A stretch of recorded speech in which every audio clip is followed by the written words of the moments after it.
the assignments that you're going to be seeing. I've revised the weekly reflections to incorporate some of the aspects of the larger projects in the class. And one of those is the portfolio and child studies, which are really part of our final, but you have to do the child study components during your field hours. So the sooner you get access to them and understand them, the sooner you can finish those as you finish your hours. So I'm going to go over a PowerPoint that I have that really explains this in some detail. Let's see, and I want the sound. And right here, from the beginning. Okay, so here we go. Infant toddler portfolios. Many of you, well, many of you are working at the child care center, so you may have already started some of this. In this PowerPoint, in this lecture, we'll be talking about observing and documentation, and all of it leads up to the child study assignment, although we won't really be completely talking about the final child study assignment. This is really about the components. All right, so here's a video on why we observe. Early childhood professionals juggle lots of things at once, placing a big demand on their time and attention that can easily lead to trying to do things in a hurry or taking shortcuts. As Magda Gerber wrote, "The more we do, the busier we are, the less we really pay attention." Intentional observation helps us make informed decisions that will meet the needs of the children and keep them engaged and learning throughout the day. Although situations will come up that need your immediate hands-on attention, observing is as valuable as anything else you do during the day. Observation can help us better understand each child as an individual, learning their likes, dislikes, habits, social interactions, and more, and track their developmental growth and challenges. With this knowledge, we can then create an environment, schedule, and activities that will foster their success. This also means we can more effectively individualize their learning by creating emergent curriculum and meaningful activities based on their interests. Observation and the information it provides also helps us bridge learning between our program and their home. All of this leads to increased engagement and positive interactions with the children, as well as the building of their positive self-concept and self-esteem. Ultimately, observation helps us build relationships, which is at the heart of a great program. What is observing? Observation is intentional watching in order to learn, without passing judgment on what we observe. Observing means not only seeing what the children do, but also figuring out what they are learning in the process and how we adults can best support them. Observations spring from a place of curiosity and genuine interest in learning from what is observed. Perform both formal observations with scheduled time periods and informal observation of unplanned moments. Importantly, be as objective as possible in your observations.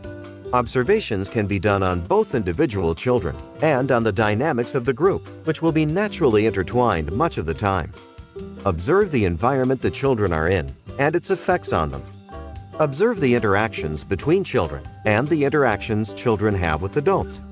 Observation by observation, bit by bit, a picture of each child unfolds and continues to blossom throughout the year, giving you the opportunity to maximize their experience in and through your program.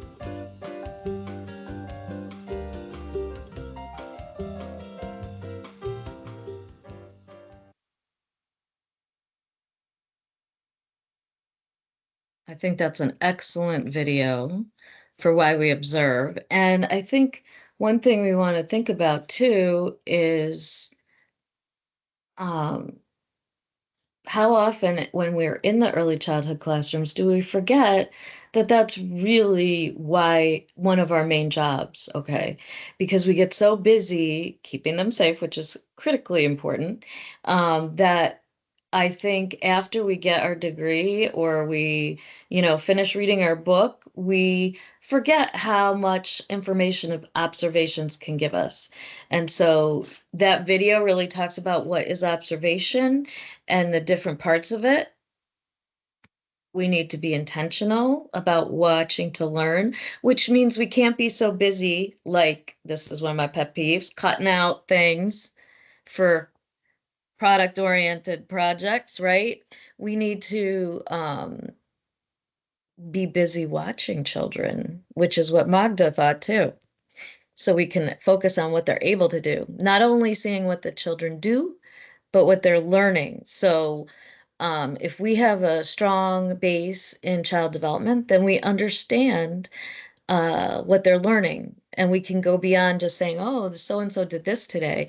You can talk about how they're building the muscles in their hands so that they'll later be able to hold a pencil or make letters and also mathematizing. Like if they start sorting by colors or making a tower and counting, how we as adults can help the children in our classrooms. So if we're observing and we make goals for each child based on those observations, meeting each child where they are, then we can help each child thrive and not assume that it's like a cookie cutter thing. Why is it important? Well, it allows us to make informed decisions to better meet the needs of children and keep them engaged throughout the day, right? So, engaged children are going to be joyful and excited to learn. They're going to thrive. It gives us a better understanding of each child so we can make sure we support them in that. And it helps us create an environment and schedule that better meets the needs of the children or the child. It helps us build relationships because we are intentional about getting to know each child and not thinking of it as a group all blobbed into one. Okay. The role of documentation. So a lot of the time, people only document when they're about to get a licensure is coming, right? Or it's like 5 minutes before parent teacher conference. I'm exaggerating. But for our child study, we're going to be documenting and assessing a child's development to make decisions that will guide what goes on in the classroom. So this exercise in creating a portfolio is to support you in learning how to document a child's development across all the domains of development with children.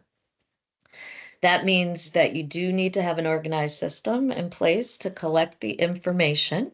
And when we record our observations and collect data, we better retain the memory of actions, nonverbal communications, or comments that seem to be significant to children's thinking.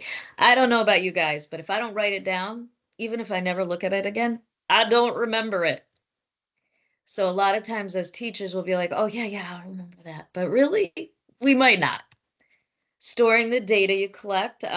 Usually, when we all used to just meet in person, it was just file folders and we handed out files. Um, it does seem to work better for students if you have a binder that organizes it. In another class later on, if you're doing the AAS, we do 6 portfolios. And ideally, classrooms will have portfolios of the children in their classes so that they can document the development across all the domains. That's a component, I think, of NAEYC. It's a component, I would imagine, of Quality Stars. Maybe it's not a physical recording system. I don't know. I have to check. You'll need to have an organized system in place. As you collect observation evidence for each child, it's vital that you date everything so you can organize it chronologically. This is going to happen on a sheet called the portfolio evidence sheet. And that's basically going to be a table of contents for the child's portfolio. And this is going to help you track each child's progress throughout the study more efficiently. It'll help you to figure out, okay, I have something in each of these areas, but I don't have anything in this area. What could I do? Portfolios help you construct a well-rounded and authentic picture of each child in your class. And doing this on a PowerPoint does work really well.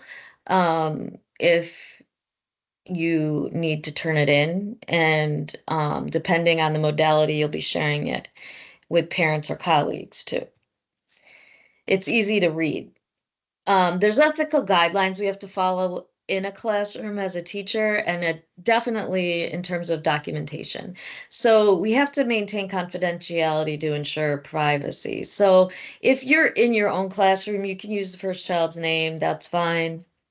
But as part of our classroom, even though you're all kind of working with the same children, you're going to want to use initials because you should get used to um, doing that practice. It also helps if parents accidentally see something if you have initials. Writing quotes just as they said without added context or trying to rationalize what the child may have meant. So one thing about authentic documentation is you write exactly what the child says and exactly what you'd say or a teacher says, and then exactly what you see. And you don't like change it to be grammatically correct. Later on, when you do running records, you can write what you're thinking is going on and ideas you have for addressing things. You need to be aware that photos and observation data should be collected in a non-intrusive manner. That means that you're not getting in the child's face, you're not like forcing them. It needs to be, that's why we don't try to do these things at the last minute, haha, wink, wink, because then you feel pressure to get them doing things or performing, right? And this is supposed to be over a period of time. So that's why it's important to really look through what you're going to be asked to do, because then you will have an idea when a child's doing something that maybe this is something I want to document. That's also, I would really choose one child that you think is there very regularly in the infant room and in the toddler room and kind of focus these on that child. It'll help you get every piece of evidence that you need for your portfolio and then later your child study. Um, you don't ever use the evidence or photos for anything else that could end up in you failing the course. So you can't use the photos like on social media. You shouldn't be showing them to other people that aren't in the class, that aren't working at the center, that aren't in your classroom. You probably shouldn't even be showing them outside of our class or outside of the classroom you're doing your hours in.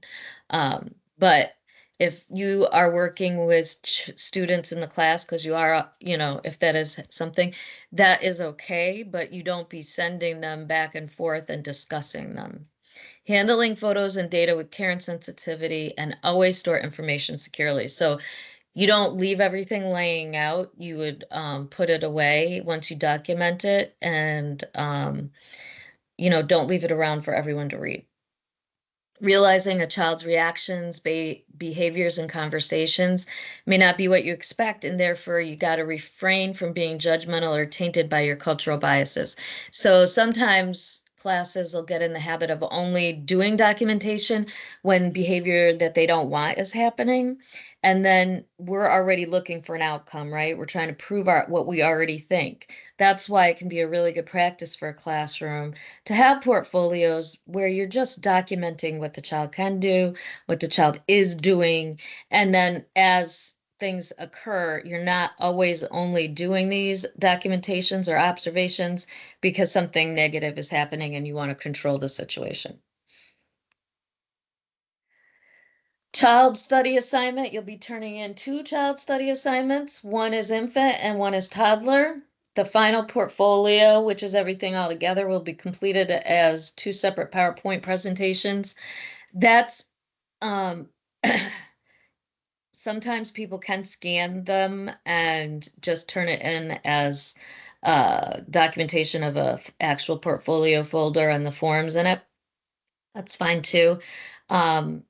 If you are at our site and you have a physical portfolio, we can make arrangements for me to take the portfolio. If you're taking it remotely and you're not local, then you will have to do it as a PowerPoint or a scan, physical scan of all the documents. But you are graded on the fact that each piece of evidence is documented on the portfolio evidence sheet and that you have them in the order and you have them dated, etc.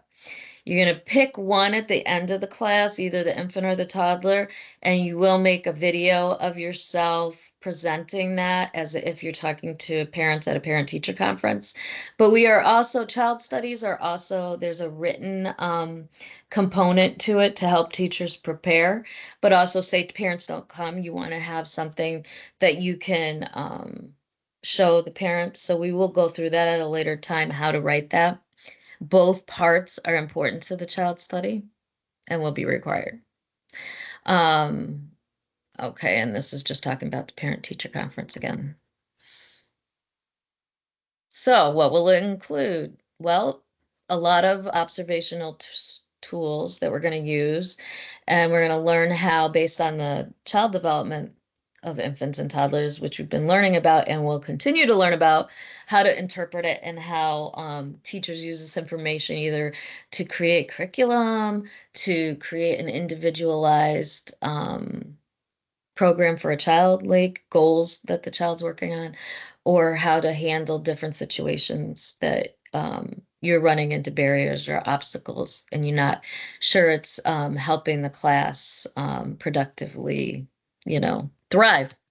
So a summary will be written in each of the following areas, which I will show you samples of this. You don't really need to worry about this until we've gathered all of the assessments and observations. Physical development, social development, adjustment to school, self-acceptance, cognitive development, creativity.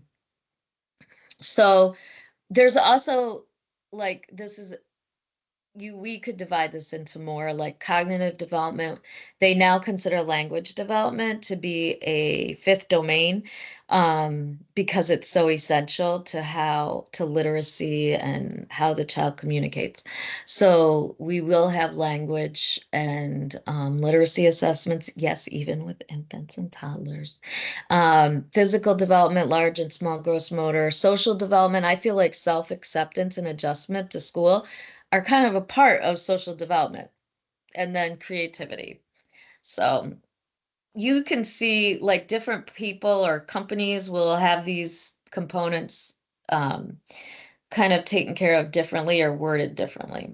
Those are the areas or labels on our portfolio evidence sheet, and that's why those are there. So summaries in each of these areas will be written in a positive voice, retelling what the child did or could do using comments or inferences that demonstrate the child's progress and development.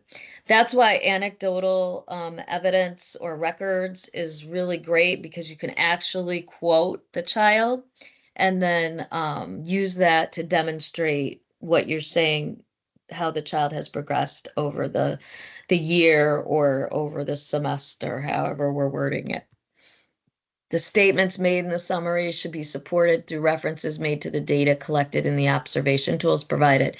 So when you see the sample of the written child study, you'll see that just like when you write a paper for English, you have to cite it, and you cite it sort of similarly. Like you'll have parentheses and you'll be like, that's from anecdotal record, reading in the classroom, or that's from the language checklist or social emotional checklist. And you just document which artifact or piece of evidence in your portfolio you're referring to when you make the claim. Like you don't just say this is what the child is doing.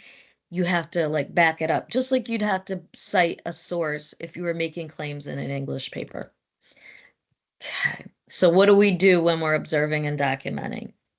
One thing a lot of students have a hard time with is you really have to write it down, the date and the time you're doing it.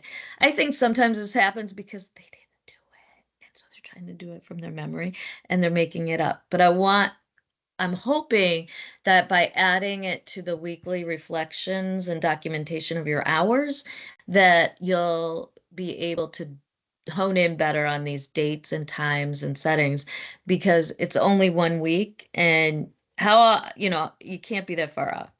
So note the child involved. So most of you are going to choose one child to do your child study on in the classroom you're in, but you may write down an observation that includes more children, and you need to document all the children involved and use initials. Record only facts. oh, this isn't a fact. The child came in raging and smashed the head of one of the students in anger. That's not an observation. BJ entered the classroom visibly upset and was yelling.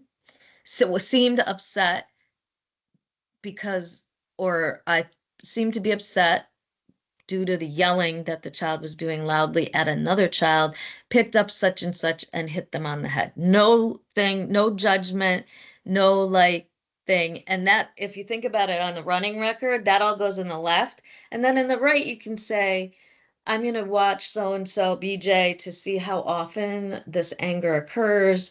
You could say, I think BJ just needs to work on his language. I'm going to try to intervene earlier and provide the words that maybe BJ needs to use.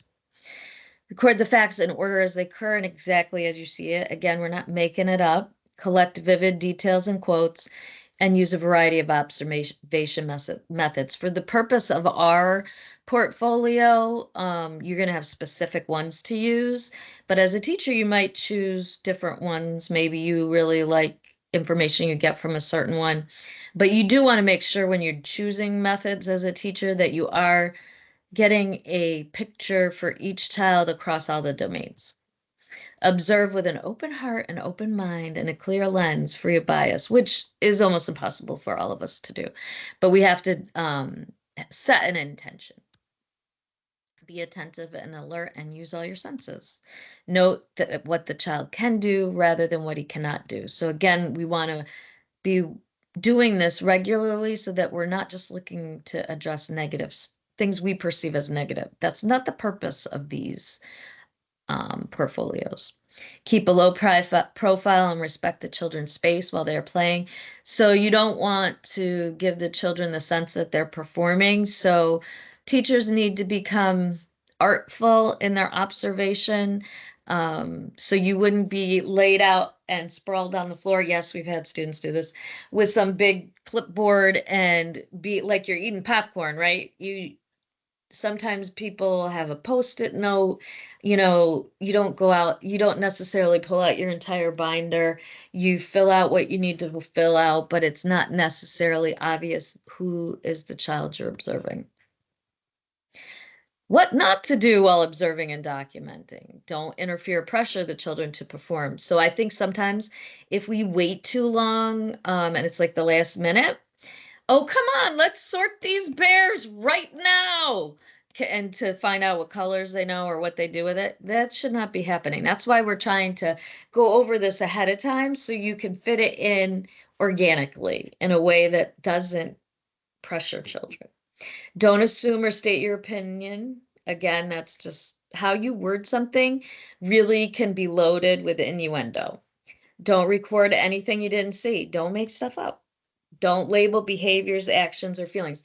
And don't record anything you didn't see. That means you shouldn't be making it up later off the top of your head. Oh, I know I saw him do this one time.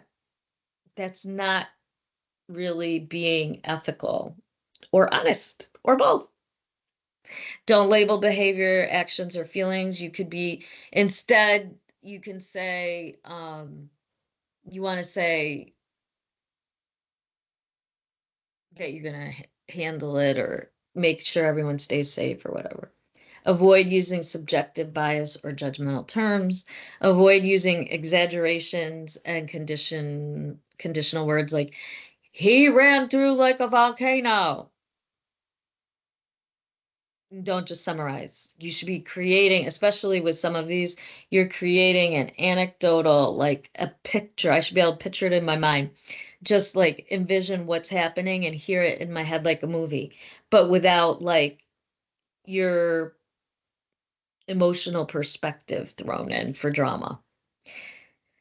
And you don't want to use generalizations or vague terms. So oftentimes I can tell if a student is doing this, like from just doing it later because they didn't do it, because they'll just write, the child did use tape to do something, or the child can cut paper. No, usually it's part of an activity They cut purple paper, they cut yellow paper, they made zigzags of the thing, very specific. Hi. Child study tools, which are really considered are artifacts or assessment and documentation forms. There is a setting observation form. I did not put it as part of one of the weeks. I'll probably do it as a separate assignment because it's a little bit more, it's long, and I think it's worthy of its own assignment. Although if you take more courses with me, you may end up doing it multiple times. And since you may be doing them at the center, it may feel like you'll be in a different classroom, so it'll change it probably. Portfolio evidence of the child development. And the portfolio evidence sheet is the document sheet, which is like a table of contents. Then one of the pieces of evidence, or 3 pieces of evidence, is a form just to kind of get to know the child and document who are their friends, who do they play with, what are their favorite things to do or say, or hey, whatever, play, and then who are their family that you know of. Sometimes if a child's a little older, people will have a child draw a picture of their family. Sometimes you do just take information off the wall. Sometimes you might have to ask a teacher in the room who drops them off, who picks them up, but it's very just factual. They live with so and so. They see grandma on holidays, etc. There is a developmental checklist that you can fill out. Sometimes it's cool to fill it out at the beginning and the end, but that may not be possible when you're doing 45 hours in 2 different rooms. Running records will go over more, but I've sort of described them. Running records have anecdotal observations on them, but on the left-hand side. Pro-social, anti-social log. Oftentimes this is filled out for a whole class, but for our purposes, you'll fill one out for the child you're doing in the infant room and for the child in the toddler room. But the sheet has multiple lines on it, so you could do the whole class. It's not, doesn't make sense for me to change the log, but it gives you just a sense while you're observing how many times a child acts in a pro-social manner or an antisocial manner. And I believe you just tally it. You'll see. And then the self-esteem checklist has like a rating of high or low. And then it lists a bunch of things. Again, this is also for an entire class. So you're just going to fill out one line and you can go high, low, however you feel is what you're observing. Infant and toddler communication assessments. There are 2. One's more of a language, one's more like with books. How do they respond or interact with books? And then, yeah, the developmental checklist. There's many factors that can influence a child's development: genetics, gender, social interactions, personal experience, temperaments, and the environment. So sometimes children, like if you had a child who was always laying in a playpen, they might have different social skills than, say, someone, Magda would say this, who's allowed to be on the floor and like learn how through their senses to interact with it. You may have genetics involved in how they develop or the order, etc. It's critical that educators understand what's typical before they consider what is atypical. So we as documenters are not doctors, so we are documenting what we're seeing and the development we're observing, but we're not like making diagnoses per se. Developmental milestones are just guidelines. We really want to focus on what children can do. And then set environment. Like if I know a child is almost able to roll over, I'm going to purposely put things just a little bit out of their reach to motivate them. Okay. Each child in the classroom develops at their own pace. Trying to move this out of the way. Okay. And that's why development is really good. Like some of our theorists really act like everybody develops the same thing, same order, whatever. And I think there's a lot of theorists that say based on how adults interact with them or their caregivers, based on the environment, like different provocations they're provided, that we don't know how far children can go. And that's why providing an environment set up to help each child thrive would that's why we need to know our children. Is that the last one? I think that might be the last one. Let's see. All right. So that's just a quick look at I'm gonna just make sure that was the last one. It seems like an odd place to be the last one, doesn't it? Let's see. No, there are more. That's so weird. All right. So let's go back. I'll go back. I wonder why it did that. Probably it started to not, I don't know. Who knows, right? All right, let's keep going. Let's see from the current slide.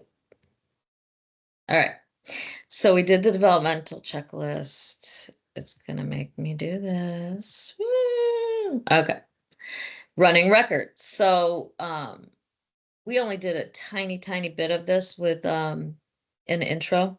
So you gather through observation in an informal way, something the child's doing.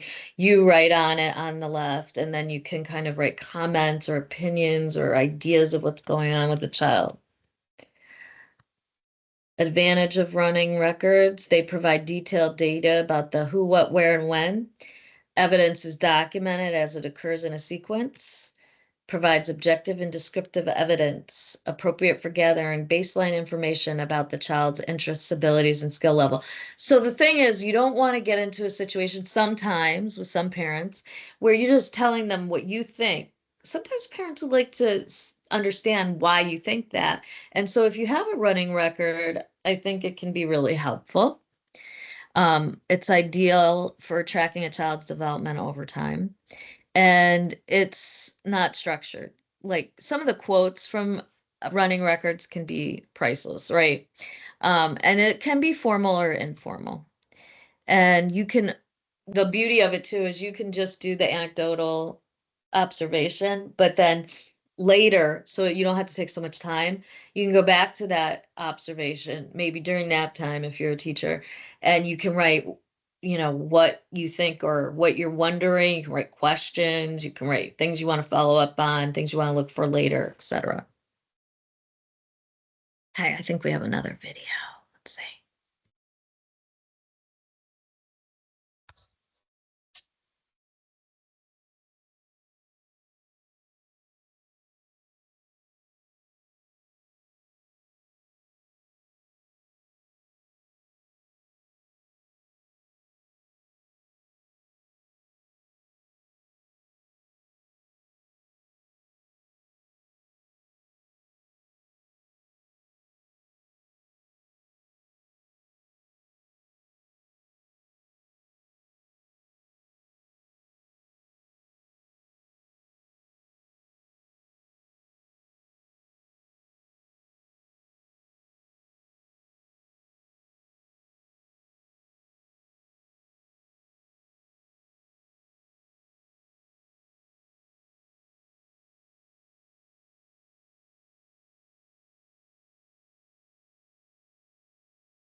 Okay.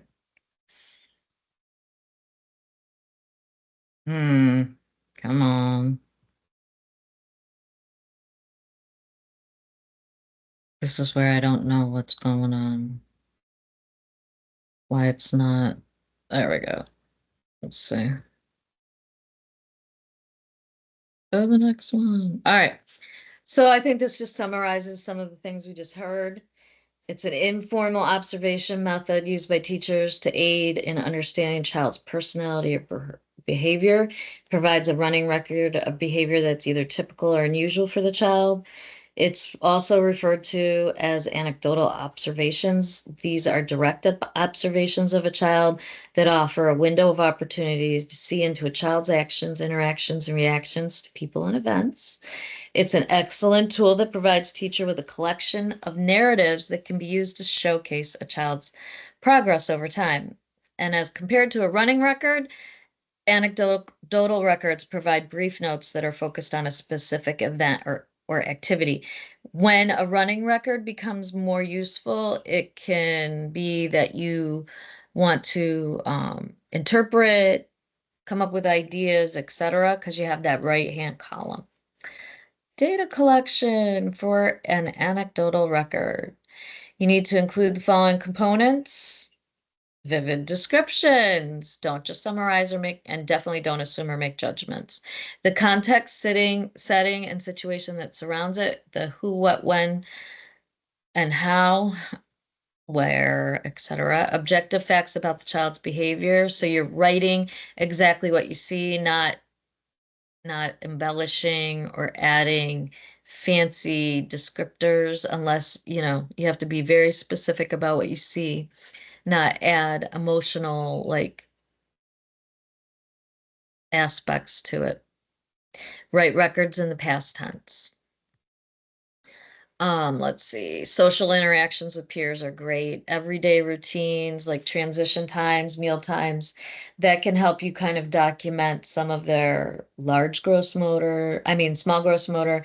Also, if you're, a lot of times transition times are great for teachers to kind of assess or look at because maybe things don't feel like they're going smoothly or it takes too long to get out. But mealtime can also be great for social interaction too, how they utilize materials at the centers. So we get a lot of cognitive learning occurring with our blocks, our books.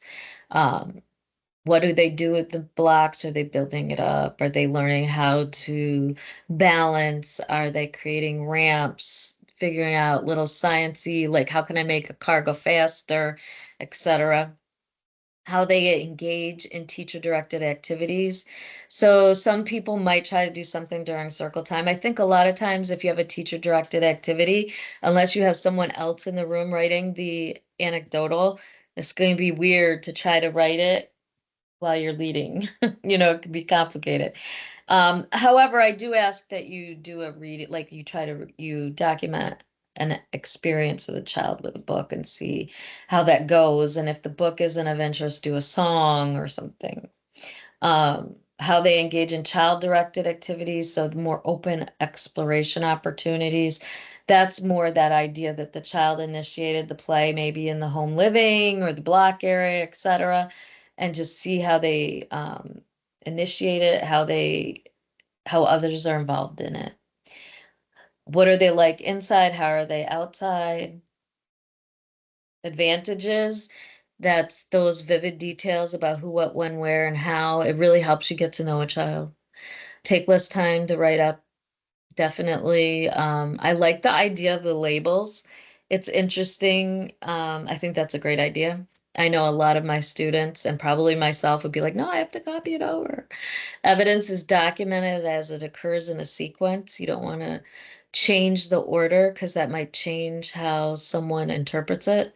Provides objective descriptive evidence. Interpretation of notes can be added afterwards, but it should be clear what is the observation and where you're putting your own like spin on it.